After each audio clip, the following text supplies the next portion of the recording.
ভাবে তারা কিভাবে বলতে পারে একটা দিন কি তোমার মেয়ের সাথে তারা ভালো আচরণ করেছে সাক্ষী দিতে পারবে? আমি বলছি আমি পুরা কেস তুলে নিব, চ্যালেঞ্জ করতেছি। একটা দিন যদি তারা ভালো আচরণ করে থাকে প্রতিদিন ক্যাম্পাসে আমাকে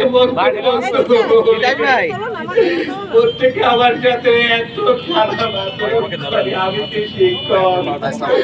আমি না শিক্ষক না চেয়ারম্যান। আমার সাথে পিয়ন থেকে শুরু করে এমনকি তুমি আজকে এই সব কথা বলছো অথচ তুমি টিনের সামনে তুমি চেয়ারম্যানকে চ্যালেঞ্জ করে বলো দে এই ডিপার্টমেন্টে থাকবে দেখি কার কত বড় ক্ষমতা আছে।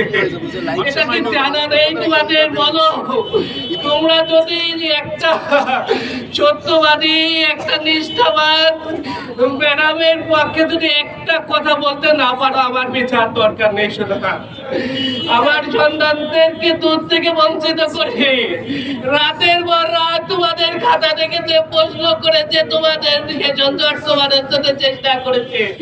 বলতে পারো তোমার ম্যাডাম চেয়ারম্যানের আগে ডিপার্টমেন্টে একটা ব্যাচ বেড়েছিল। চ্যালেঞ্জ করতেছি তোমরা বলো একটা ব্যাচ বেড়েছিল কিনা? 2019 সালে যে চেয়ারম্যানশিপ পেয়েছে কই তার আগে তো একটা ব্যাচ বের হয়নি। তখন কার প্রথম ব্যাচ তারা তো পড়তে আরেছিল। তোমার ম্যাডাম রাতের পর রাত চেষ্টা করে তাদেরকে পার করেছে। এই সব তো তাদেরও পরীক্ষা দিতে চেয়েছিল না গো। ওরে আল্লাহ করে দিতাম। বললু যে ফোন ব্যবহার করেছে ওটা আমি কিনে দিয়েছি। শোনা তোমার ম্যাডাম যোগদান করার পরে প্রতিটা মাসে বললুকে সে টাকা যোগ করে পারে। বারবার বলতো দেখো বললু কত পরিশ্রম করে। আমি তখন পারি যেভাবে পারি যতটুকু পারি আমি বললুকে দেওয়ার চেষ্টা করি। তুমি কিন্তু মনে করো না। আমি বলি ওরে শোনা আমি কি সেই মানুষ? আমি সব স্টুডেন্টকে ফ্রি পড়ানোর করি না। আমার শোনা তুমি যেভাবে পারো তুমি মুক্ত হস্তে দিও। শোনা কোনো সমস্যা নেই। বললু বেঁচে আছে, বললু বলতে পারবে না কোনোদিন। তোমার ম্যাডামের সাথে বললো যে অপরাধ করেছে।